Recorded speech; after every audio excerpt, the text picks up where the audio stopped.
Overnight, what's expected to be the deadliest commercial plane crash in the U.S. in at least 15 years happening over the nation's capital. Did you see that? Just after 8:45 Wednesday evening, an explosion lighting up the night sky in Washington as a passenger jet and military helicopter collided in midair. The water that we're operating in is about 8 feet deep. There is wind, there is pieces of ice out there, so it's just dangerous and hard to work in.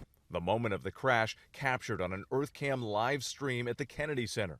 American Airlines Flight 5342 from Wichita, Kansas, with 60 passengers and 4 crew members on board, was preparing to land at Reagan National Airport. While approaching the runway, Metropolitan Police receiving multiple calls of the aircraft crashing into an Army Black Hawk helicopter.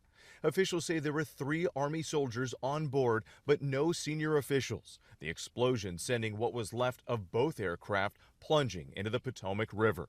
I have no viable survivors at this point. About 300 first responders racing to the scene, divers desperately searching for any survivors. The water temperature barely above freezing, a life-threatening 36 degrees, with the river only just starting to thaw after being frozen over for weeks. The conditions out there are extremely rough for the responders. It's cold, wind is hard out on the river, so they're out there working. Air traffic control shutting down operations until at least Thursday morning.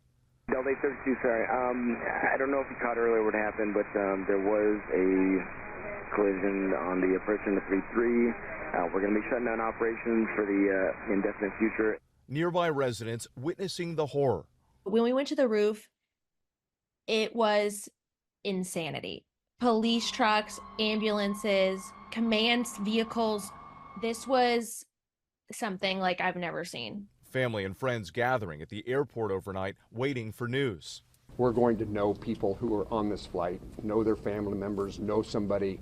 So this is a very personal circumstance as well as an official response. Officials in Kansas say they believe family members of victims were also arriving at the airport in Wichita. We also encourage them to stay home and stay in contact with the airline, and they'll be getting official word directly as well.